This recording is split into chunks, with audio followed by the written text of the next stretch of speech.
അയാളുടെ ജോലി പോയിട്ട്. അതുവരെ അങ്ങനെ അങ്ങനെ പിടികിട്ടാണ്ട് ഇരിക്കാൻ വേണ്ടി കൊച്ചിയിൽ മുങ്ങിയതാണ് കൊടുങ്ങല്ലൂരിലേക്ക്. അങ്ങനെയാണ് ഇവള് മസ്താനി എന്ന് പറഞ്ഞ പേരൊക്കെ മാറ്റിയത്. കൊച്ചിയിൽ വരാൻ പറ്റുമല്ലോ ഇവരിക്കൊന്നും. കാരണം കൊച്ചിയില് ആൾക്കാർക്ക് പൈസ കൊടുക്കാതെ പണയം വെച്ചിട്ട് പൈസ അങ്ങനെയും പറ്റിച്ചിട്ടുണ്ട്. പറഞ്ഞു വന്നു കഴിഞ്ഞാൽ അവരുടെ ഒരു ഫാമിലി ബാക്ക്ഗ്രൗണ്ടിൻ്റെ അകത്ത് ഇങ്ങനെ ഒരു മോഷണത്തിൻ്റെ കഥ ഉണ്ടെന്നുള്ള കാര്യം. ഹലോ ഗൈസ്, വെൽക്കം, വണക്കം. ഈ ഒരു വീഡിയോ എന്ന് പറഞ്ഞു കഴിഞ്ഞാൽ ഒരാളുടെ പാസ്റ്റ് ലൈഫിൻ്റെ അകത്തുള്ളൊരു കാര്യമാണ്. അതായത് നമ്മുടെ ബിഗ് ബോസ് ഹൗസിൽ നിന്നും സത്യം പറഞ്ഞു കഴിഞ്ഞാൽ ഒരുപാട് ആൾക്കാരെ പ്രതീക്ഷിച്ചതുപോലെ ആഗ്രഹിച്ചതുപോലെ ആ ബിഗ് ബോസ് ഹൗസിൽ നിൽക്കുന്നത് പുറത്ത് വന്നൊരു കണ്ടസ്റ്റൻ്റ് ആയിരുന്നു. പോയി ആദ്യത്തെ വീക്കിൽ നോമിനേഷൻ എന്തോ വന്നില്ലെന്ന് അറിഞ്ഞു. അടുത്ത വീക്കിലായപ്പോഴേക്കും ആൾക്കാർ പുറത്തേക്ക് ഇറക്കി വിട്ടു. അത് പറയുന്ന മറ്റാരെ കുറിച്ചല്ല, മസ്താനിയെക്കുറിച്ചാണ്. ഈ മസ്താനിയുടെ പേരിൽ ഇപ്പോൾ ഒരു വോയിസ് പ്രചരിക്കുന്നുണ്ട്. മസ്താനിയുടെ അമ്മ, മസ്താനിയുടെ കുടുംബം അവർ നാട് വിട്ട് മറ്റൊരു സ്ഥലത്തേക്ക് പോയാണ്. മസ്താനിയുടെ റിയൽ നെയിം ഇതൊന്നുമല്ല. അങ്ങനെ തുടങ്ങി കുറേയധികം കാര്യങ്ങൾ ഇപ്പോൾ പുറത്ത് വിട്ടിട്ടുണ്ട്. ഇതിനകത്ത് കുറച്ച് കാര്യങ്ങൾ പറയാനുണ്ട്. ഈ കാര്യങ്ങൾ ആദ്യം കേൾക്കുന്നതിന് മുമ്പ് ഈ വോയിസ് പുറത്ത് വന്നേക്കുന്ന വോയിസിൻ്റെ ഉടമ ആരാണ്, അഥവാ ആരാണ് ആ ശബ്ദത്തിൻ്റെ ഉടമ എന്നുള്ള കാര്യത്തിനെ കുറിച്ചൊരു ധാരണയില്ല. നമുക്കൊരാളോട് വെറുപ്പുണ്ടെന്ന് കരുതി, അല്ലെങ്കിൽ അവരോട് നമുക്ക് ഇപ്പം ഗെയിം എന്നുള്ള ലെവലിലോ അല്ലെങ്കിൽ അവരുടെ നിലപാടുകളോടുള്ള വെറുപ്പുണ്ടെന്ന് കരുതിയിട്ട് അവരുടെ പാസ്റ്റ് ലൈഫിൻ്റെ കാര്യങ്ങളൊക്കെ ഇങ്ങനെ എടുത്തിട്ട് അലക്കേണ്ട കാര്യങ്ങളുണ്ടോ നടക്കാനുള്ള കാര്യങ്ങൾ ഇവിടെ ചോദ്യം ചെയ്യപ്പെടേണ്ട കുറച്ച് കാര്യങ്ങളുണ്ട്. നമുക്ക് നന്നായിട്ട് കേൾക്കാം. ഞാൻ വിചാരിച്ചാലേ ഇന്നൊക്കെ ഇല്ലാണ്ടാക്കും. അത് അവിടെ വിചാരിച്ചാൽ എന്താക്കാനാ അവള് ഉദ്ദേശിക്കുന്നത്. അപ്പൊ അവൾക്ക് അത്രയും ഈ കാണിക്കുന്ന ഫോട്ടോ ഇത് മസ്താനിയുടേതാണെന്നുള്ള രീതിയിലേക്കാണ് ഇതിനകത്ത് വച്ചേക്കുന്നത്. അറിഞ്ഞൂടാ. ഇപ്പം എൻ്റെ പണ്ടത്തെ കോലം കണ്ടു കഴിഞ്ഞാൽ ഈ ഒരു കോലമായിട്ട് ഒരിക്കലും ചിന്തിക്കാൻ വേണ്ടിയിട്ട് പോകാനും പറ്റത്തില്ല. ഒരാളുടെ പാസ്റ്റ് ലൈഫിൻ്റെ അകത്ത് അയാൾ എങ്ങനെ ഏത് കോലത്തിൽ ഇരിക്കും എന്നുള്ള കാര്യം നമ്മളെ ഒരു കാരണവശാലും ബാധിക്കുന്ന കാര്യമല്ല. ഹോൾഡ് ഉണ്ടെന്നാണ് അവളുടെ വിചാരം. അതെനിക്കൊന്ന് മാറ്റിയെടുക്കണമെന്നുണ്ട്. അപ്പോൾ ഈ മസ്താനിയോട്ട് അല്ലെങ്കിൽ മസ്താനിയുടെ കുടുംബമായിട്ടെന്തോ ഒരു ബന്ധം, ഒരു പ്രശ്നമുള്ള ഒരു ലേഡിയാണ് സംസാരിക്കുന്നത്. പക്ഷെ ഇത് ആരാണെന്നുള്ള കാര്യത്തെക്കുറിച്ച് നമുക്ക് ഒരു ഐഡൻറ്റിറ്റി ഇവിടെ റിവീൽ ചെയ്തിട്ടില്ല. ഇപ്പം ഞാൻ ഒരാളോട് പറയുകയാണ്, ഒരു കാര്യം ചെയ്യും, ഒരു റേഡിയോട് ഞാൻ പറയുകയാണ്, നിങ്ങളൊരു കാര്യം ചെയ്യും, നിങ്ങൾ എനിക്ക് ഇങ്ങനെ ഒരു പറഞ്ഞ വോയിസ് അയച്ചതാണ് എന്ന് പറഞ്ഞു കഴിഞ്ഞാൽ, ഒരു വോയിസ് ഞാൻ അയപ്പിച്ചു കഴിഞ്ഞാൽ അത് ഞാൻ ഇങ്ങോട്ട് പ്ലേ ചെയ്തിട്ട് ഇതുപോലെയാണ് ഇവർ, ഞാൻ പറയുന്ന ഒരു സ്ക്രിപ്റ്റ് പോലെ അവർ പറഞ്ഞു കഴിഞ്ഞാൽ ആ ഒരു സാധനം നിങ്ങളുടെ മുമ്പിലേക്ക് എത്തിച്ചു കഴിഞ്ഞാൽ ചിലപ്പോൾ നിങ്ങൾ വിശ്വസിച്ച് പോകും. അല്ലെങ്കിൽ നട്ടലോടുകൂടി ഇതാരാണ് പറയുന്നുള്ള കാര്യം കൂടെ പുറത്ത് വിടണം. ഇത് പറയുന്ന വ്യക്തി ആരാണ്, ഇത് എന്താണ് ഇതിൻ്റെ ആധികാരികത എന്നുള്ളതിനെ കുറിച്ചൊന്നും അറിയില്ല. എന്തോ ഒരു ശത്രുതാ മനോഭാവമുള്ളവരാണ്. ഇപ്പം ബിഗ് ബോസ് ഹൗസിൻ്റെ അകത്തുള്ള മസ്താനി കാണിച്ചിരിക്കുന്ന കളി 100%, 101%. ഞാൻ ഒന്നാമതാ BB കാണാറില്ല. ഇടയ്ക്കുള്ള ലാലേട്ടം വന്ന എപ്പിസോഡുകളും ഇടയ്ക്കൊക്കെയുള്ള സംഭവം മാത്രം കാണുന്ന ഒരാളാണ്. അപ്പം എനിക്ക് ഈ മസ്താനി എന്നുള്ള വ്യക്തി ബിഗ് ബോസ് ഹൗസിൽ കയറിയതും അതോടൊപ്പം തന്നെ പുറത്ത് അവരുടെ ഇൻ്റർവ്യൂവിൻ്റെ അകത്ത് ചില കാര്യങ്ങൾ കാണിക്കുന്നത്, ഇൻ്റർവ്യൂ എന്ന് പറഞ്ഞ പേരിൽ കാണിക്കുന്നതിനോടൊന്നും എനിക്ക് തീരെ യോജിപ്പില്ല. മനസ്സിലാവുന്നുണ്ടോ? ഈ ആദില നൂറയൊക്കെ വിളിച്ചിരുത്തിയിട്ട് ഇൻ്റർവ്യൂ ചെയ്തിട്ട് ആ കുട്ടികളെയൊക്കെ വളരെയധികം പൊക്കി അടിച്ച് ഇൻ്റർവ്യൂവിൻ്റെ അകത്തെടുത്ത ആൾ തന്നെ അകത്ത് പോയിട്ട് ഇവരെയൊന്നും വീട്ടിൽ കയറ്റാൻ കൊള്ളത്തില്ല എന്നുള്ള രീതിയിലേക്കുള്ള നിലപാടിനൊപ്പം ഭയങ്കരമായിട്ട് നിന്നൊരാളാണ് ഈ പറയുന്ന മസ്താനി. അപ്പം മസ്താനി സ്വാഭാവികമായിട്ടും മസ്താനിക്ക് ഇപ്പോൾ ഉണ്ടായ ഒരു ഹെയ്റ്റ് നമുക്ക് അക്സെപ്റ്റ് ചെയ്യാൻ വേണ്ടി പറ്റും. പക്ഷേ ഇത് ശരിയാണോ എന്നുള്ള കാര്യം അറിയത്തില്ല. ഓക്കെ, കൂടിയുണ്ട്. ഇത് കൊച്ചിക്കാരിയാണല്ലോ. ഇവരുടെ ഉമ്മ അവിടെ നിന്ന് ഏതൊരു സ്ഥാപനത്തിൽ നിന്ന് മുക്കുബന്ധം പണയം വെച്ചിട്ട് മുങ്ങിക്കളഞ്ഞു. എന്നിട്ട് ഒരു 7 വർഷം മുമ്പേ അങ്ങനെയാണ് ഇവർ കൊടുങ്ങല്ലൂരേക്ക് മാറിയത്. അതായത് ഈ മസ്താനിയുടെ ഉമ്മ മുക്കുപണ്ടം പണയം വയ്ക്കാൻ വേണ്ടിയിട്ട് പോവുകയും പിടിക്കപ്പെടുകയും ചെയ്തിട്ടുണ്ട്. അത് 7 വർഷത്തിന് മുമ്പ് നടന്നൊരു കാര്യം എന്നുള്ളതാണ്. ഇപ്പം മുക്കുപണ്ടം പണയം വെച്ചിട്ടുണ്ടെങ്കിൽ അത് തെറ്റ് തന്നെയാണ്. ആ സംഭവത്തിനകത്ത് പിടിക്കപ്പെട്ടിട്ടുണ്ടെങ്കിൽ അല്ലെങ്കിൽ അതിനകത്ത് ശിക്ഷ കിട്ടിയിട്ടുണ്ടാവാം. അപ്പം ഇതൊക്കെ മസ്താനിയുടെ ഉമ്മ ചെയ്തിട്ടുള്ള കാര്യമാണ്. അതൊരിക്കലും മസ്താനി എന്നുള്ള വ്യക്തിയായിട്ട് ഒരു കണക്ഷൻ ഉള്ള കാര്യമല്ല. നമ്മുടെ കുടുംബത്തിൻ്റെ അകത്ത് ആരോ ചെയ്ത കാര്യത്തിനൊക്കെ നമ്മൾ അതിനകത്ത് പാപഭാരം പേറണോ എന്നുള്ള കാര്യമൊന്നുമില്ല. അവർ അത് കാരണം അപമാനഭാരം കൊണ്ട് നാട് വിട്ടതും ആവാം. സംഭവം തെറ്റ് തന്നെയാണ് അങ്ങനെ ചെയ്തിട്ടുണ്ടെങ്കിൽ. നമുക്കിതിനെക്കുറിച്ച് ആധികാരികമായിട്ട് എനിക്കോ നിങ്ങൾക്കോ അറിയത്തില്ല എന്നുള്ള കാര്യം കൂടെ ഓർക്കണം. പിന്നൊരു ഇതിനകത്ത് കിടന്ന സ്ക്രീൻഷോട്ടിൽ ബാപ്പ മരിച്ച സെക്കൻഡ് ഡേ ഫിലിമിന് പോയി, അച്ഛൻ മരിച്ചിട്ട് അടുത്ത ദിവസം തന്നെ ഫിലിമിന് പോയി. ഒരാളെ വിധവ എന്ന് പറഞ്ഞല്ലോ, സ്വന്തം അച്ഛനെ നോക്കിയിട്ടില്ല. HIV ആയിരുന്നു മരിച്ചപ്പോൾ മസ്താനിയുടെ വാപ്പയ്ക്ക് HIV ആയിരുന്നു, ഗുരുതരമായപ്പോൾ രോഗമായിരുന്നു മരിച്ചപ്പോൾ മസ്താനിയുടെ വാപ്പയ്ക്ക്. എറണാകുളം ജനറൽ ഹോസ്പിറ്റലിൽ ഐസൊലേഷനിലായിരുന്നു കിടന്നത്. ആരും നോക്കാണ്ട് മരണപ്പെട്ടപ്പോൾ പോലും തിരിഞ്ഞു നോക്കിയില്ല ഇവളും ഇവളുടെ ഉമ്മയും സിസ്സും ഒക്കെ എന്നൊക്കെ പറയുന്നു. ഒരു ലിറ്റിൽ ഫ്ലവർ, കൊച്ചിയിലെ മുക്കില ലിറ്റിൽ ഫ്ലവർ എന്ന് പറഞ്ഞ സ്ഥാപനത്തിൽ നിന്ന് മുക്കുപണ്ടം പണയം വെച്ചിട്ട് ഓടിക്കളഞ്ഞ ആൾക്കാരാണ്. എന്നിട്ട് ആൾക്കാര് അന്വേഷിച്ചപ്പോ ID പ്രൂഫ് മാത്രമേ കൊടുത്തിട്ടുള്ളൂ. എടുക്കാൻ വേണ്ടി ചെന്നപ്പോ ഈ 1 ഗ്രാം തങ്കത്തിൽ പൊതിന ആഭരണം ഉണ്ടല്ലോ, അതായിരുന്നു ഇവര് എടുക്കുന്നില്ല. 5 പവന്റെ പൈസ അന്നത്തെ വില കൊടുത്തിട്ട് ഈ അപ്രീസിയേഷൻ ചെയ്ത ആൾ ഇല്ലേ, എടുത്ത ആള് ആത്മഹത്യ ചെയ്തു ഈ അടുത്ത്. ഓഹോ, അങ്ങനെയൊക്കെ സംഭവം ഉണ്ടോ? ഇനി അയാളുടെ ജോലി പോയിട്ട് അതുവരെ അങ്ങനെ അങ്ങനെ പിടികിട്ടാണ്ട് ഇരിക്കാൻ വേണ്ടി കൊച്ചിയിൽ നിന്ന് മുങ്ങിയതാണ് കൊടുങ്ങല്ലൂരിലേക്ക്. അങ്ങനെയാണ് ഇപ്പോൾ പിടികിട്ടാതിരിക്കുക എന്ന് പറഞ്ഞ ആൾ കൊച്ചിയിൽ നിന്ന് മുങ്ങിക്കഴിഞ്ഞാൽ കൊടുങ്ങല്ലൂരിൽ താമസിച്ച് പിടിക്കാൻ വേണ്ടിയിട്ട് പറ്റത്തില്ലേ? ഇതെന്തോ സംഭവം? ഇവിടെ നിന്ന് ദുബായിൽ നിന്നും ഇവിടെ നിന്ന് സിംഗപ്പൂരിൽ നിന്നടക്കം പോലീസിനെ പ്രതികൾ പിടിച്ചുകൊണ്ടിരുന്നത്. പോലീസ് പ്രതികളെ പിടിച്ചുകൊണ്ടിരുന്നത്, തെറ്റിപ്പോയി, സോറി. അപ്പം അങ്ങനെ ഒരു സംഭവത്തിൻ്റെ അകത്ത് നിന്ന് ഇവർ അവരൊക്കെ തെറ്റിയിട്ടുണ്ട്. അപ്പോൾ അതുപോലെ ആ പൈസ അത് പണയം വെച്ചു. ഇപ്പോൾ പണയം വെക്കുന്ന കാര്യം അങ്ങനെ പണയം വെക്കാൻ പറ്റുമോ? മുക്കുപണ്ടം പണയം എടുക്കാറുണ്ടോ? മുക്കുപണ്ടം എന്തായിരുന്നാലും അവർ ബാങ്കിൽ ഇപ്പോൾ നമ്മളിപ്പോൾ പണയം വയ്ക്കാൻ വേണ്ടിയിട്ടൊക്കെ പോകുമ്പോൾ അവരെല്ലാവരും ചെക്ക് ചെയ്തിട്ടല്ലേ എടുക്കുകയുള്ളൂ. ഇത് 7 വർഷത്തിന് മുമ്പെന്ന് പറയുന്നു, അറിയത്തില്ല എൻ്റെ സാഹചര്യത്തിനെ കുറിച്ച്. അങ്ങനെയാണെങ്കിൽ ആ ഒരു സംഭവം എടുത്തു. അതിനകത്ത് അവസാനം ആ ഒരു എടുത്ത ബാങ്ക് മാനേജറോ അതോ എടുത്ത ആൾ സൂയിസൈഡ് ചെയ്യുന്നൊക്കെ പറയുന്നത്. എന്റെ അടുത്ത ഒരു ദിവസം പറഞ്ഞു, ഞാൻ വിചാരിച്ചാലേ ഇന്നൊക്കെ ഇല്ലാണ്ടാക്കും. അത് അവിടെ വിചാരിച്ചാൽ എന്നെ എന്താക്കാനാ, എല്ലാം കണക്കാണ്. എന്റെ ഫാമിലികളുടെ തനി ഭയങ്കര ചെറുപ്പം മുതലേ വായിന്ന് തെറിയാ വരുള്ളൂ.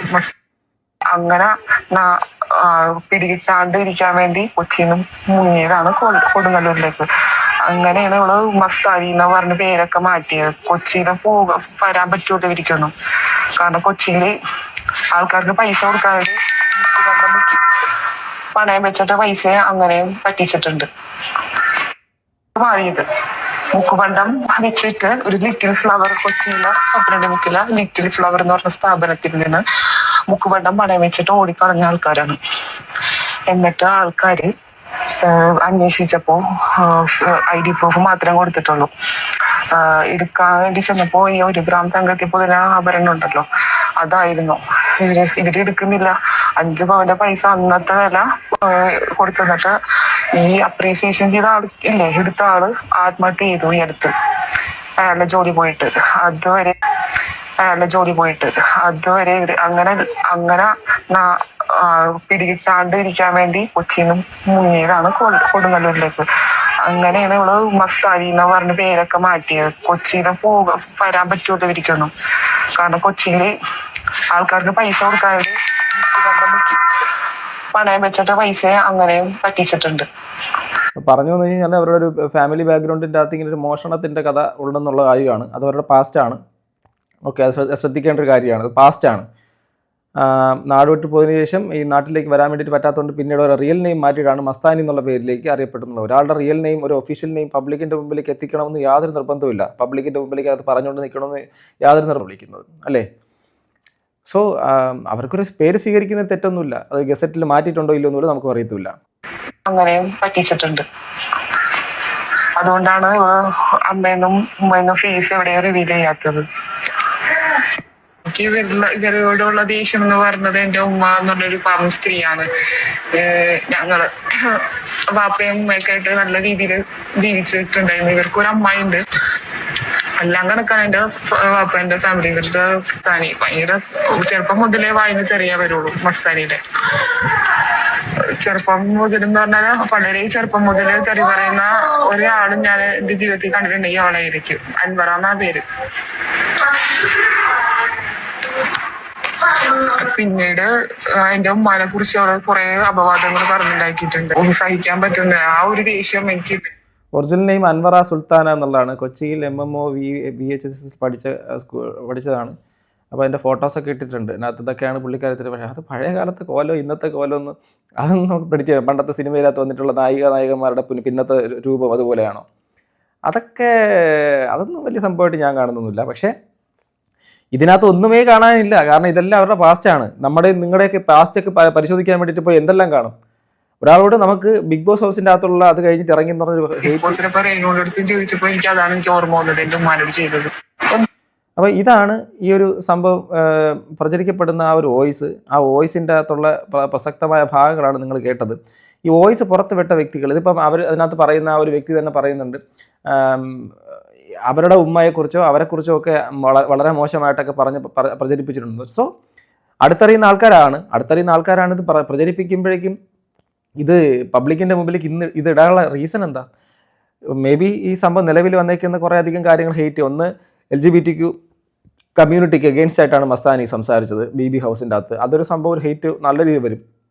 രണ്ടാമത്തെ ഒരു കാര്യം, പുള്ളിക്കാരത്തിയുടെ നിരന്തരമായിട്ടുള്ള ഇൻ്റർവ്യൂസിൻ്റെ അകത്തുള്ള ചില ക്യൂട്ട്നെസ് എന്നുള്ള സംഭവത്തിന് ആൾക്കാർക്ക് ഉൾക്കൊള്ളാൻ വേണ്ടിയിട്ട് പറ്റാതെ അതിന് അഗെയിൻസ്റ്റ് ആയിട്ടൊരു സംഭവമുണ്ട്. അങ്ങനെ കുറേ അധികം ഉണ്ട്. ഇതിനകത്ത് ഈ അൻവറ സുൽത്താന എന്നുള്ള പേരും വെച്ചിട്ട് ഇതാണ് ആ ചാറ്റ്. ഓക്കെ, ബാപ്പ മരിച്ച സെക്കൻഡ് ഡേ ഫിലിമിന് പോയി, അതൊക്കെയാണ് അതിൽ കാണുന്ന മറ്റൊരു കുറ്റം. 10 ഇയേഴ്സിന് മുന്നേ ഉള്ള ഇതാണ്. അവളും അവളുടെ സിസ്റ്ററും 10 ഇയേഴ്സിന് മുമ്പേ ഉള്ളതാ ഉമ്മയായിട്ട്. അതെ, ഇപ്പോൾ അവളുടെ കയ്യിൽ പൈസ ഉണ്ട്. അതെ, മുമ്പ് അങ്ങനെ അല്ലായിരുന്നു മസ്താനി. അങ്ങനെ പറയുന്നു. ഇവൾ എൻ്റെ നാട്ടുകാരിയാണല്ലേ, തേവര പള്ളിമുക്ക്. നാട്ടിലോട്ട് വിളിച്ചാൽ ഇതുപോലുള്ള കഥകൾ ഇനിയും കിട്ടും എന്ന് പറയുന്നു. വിളിച്ചന്വേഷിച്ച് നോക്കുക, സത്യം പുറത്ത് വരട്ടെ എന്ന് പറയുന്നു. അങ്ങനെയാണെങ്കിൽ ആര്യനും ഗിസേലിനും ശരിക്കും ഓക്കെ. സോ ഇവളെ ഇറക്കി വിട്ട പോലെ കുറേ എണ്ണം ഉണ്ട്. എല്ലാത്തിനെയും വിട് എന്നൊക്കെ പറയുന്നു. ആ വിവരമില്ലായ്മ മുഴുവൻ ബിഗ് ബോസ് കാണിച്ചു എന്നൊക്കെ പറയുന്നു. സോ ഇതാണ് അൻവറ സുൽത്താന എന്ന് പറഞ്ഞിട്ട് മസ്താനിയെ കുറിച്ചിട്ട് പുറത്ത് വന്നേക്കുന്ന കാര്യം. മസ്താനിയെ കുറിച്ച് എന്തെല്ലാമോ കേൾക്കുന്നു, അതൊന്നും സത്യമായിരിക്കില്ലേ, ക്രിയേറ്റീവ് വോയിസ് ആയിരുന്നാൽ മതി. അൻവറ സുൽത്താന മസ്താനി അല്ല. കാര്യം അറിയുന്നവർക്ക് വീഡിയോ ലിങ്കിലുണ്ടെന്നൊക്കെ പറയുന്നു. എടുത്തുകൊണ്ട് പോകേ വരവാണ്. വർഷങ്ങൾക്ക് മുമ്പുണ്ടായ സംഭവം ശരിയോ തെറ്റോ ആവട്ടെ, ഇപ്പോൾ സോഷ്യൽ മീഡിയയിലൂടെ മസ്താനിയെ അപമാനിക്കുന്ന ഒട്ടും ശരിയല്ല എന്ന് കമൻറ്റ് ചെയ്യുന്നു. സീരിയസ്ലി, അതല്ലേ അതിൻ്റെ സത്യം. അവർ എന്ത് തന്നെ ആയിക്കോട്ടെ, അവർ എന്തൊക്കെ തന്നെ ആയിക്കൊണ്ട് പോട്ടെ, അത് നമ്മൾ ഈ സമയത്ത് ഈ സാഹചര്യത്തിൽ ഇതാണ് അവരുടെ പണ്ടത്തെ ഫോട്ടോ, ഇപ്പോഴത്തെ ഫോട്ടോ, ഇതിലൊക്കെ എന്തായിരിക്കുന്നത്? നിങ്ങൾക്ക് എല്ലാവർക്കും അറിയാം. എനിക്ക് ഈ പറഞ്ഞ പുള്ളിക്കാരത്തിയുടെ ഗെയിമിനോടും ഇവരോട് എനിക്ക് യാതൊരു തരത്തിലുള്ള താല്പര്യം സീരിയസ്ലി ഞാൻ പറയാം എനിക്കില്ല. മസ്താനി എന്ന് പറയുന്നൊരു വ്യക്തിയുടെ ഇൻ്റർവ്യൂസ് കണ്ടിരുന്നാലും അതിനകത്തുള്ള ഓവറായിട്ടുള്ള കുറേ അധികം സംഭവങ്ങൾ കണ്ടു കഴിഞ്ഞാലും ഒരു നമ്മുടെ സാമൂഹികമായിട്ട് ഒരു തരത്തിലും യോജിക്കാൻ വേണ്ടിയിട്ട് പറ്റാത്ത കുറേ അധികം ചോദ്യങ്ങളും ഒക്കെ എനിക്ക് തീരെ ഇഷ്ടമല്ല. ഇവരുടെ ഇൻ്റർവ്യൂസ് എനിക്ക് ഇഷ്ടമല്ല. അതോടൊപ്പം തന്നെ ബിഗ് ബോസ് ഹൗസിൻ്റെ അകത്ത് ഇവരൊക്കെ കയറിയതോടുകൂടി പിന്നെ ഇടയ്ക്ക് കാണുന്ന സാധനം കൂടെ ഞാൻ കാണാതായി. എനിക്ക് തീരെ താല്പര്യമില്ലതായി. എന്തിനാണ് ഇവരെ കൊണ്ടുവന്ന് തോന്നിപ്പോയി. എന്നിട്ട് വന്ന് കയറി ഉടനെ തന്നെ അപ്പാൻ്റെ ശരത്ത് ഇറക്കി വിടുന്ന സമയത്ത് ഇവരെന്തൊക്കെ കാണിച്ചു കൂട്ടി. അതിനുശേഷം ഇവർ അതിനെക്കാട്ടിലും മോശമായ രീതിയിൽ തന്നെ അവിടെ നിന്ന് ഇറക്കി വിട്ടു. ആര്യനടക്കം അതിനകത്ത് എടുത്ത് ആഘോഷിക്കുന്ന കാര്യങ്ങൾ കണ്ടു. സോ ഇതെല്ലാം ഇൻസൈഡ് നടന്ന ഗെയിമാണ്. പുറത്ത് നടന്നിട്ടുള്ള അവരുടെ സംഭവം ആക്ടിനോട് ഇഷ്ടമില്ല.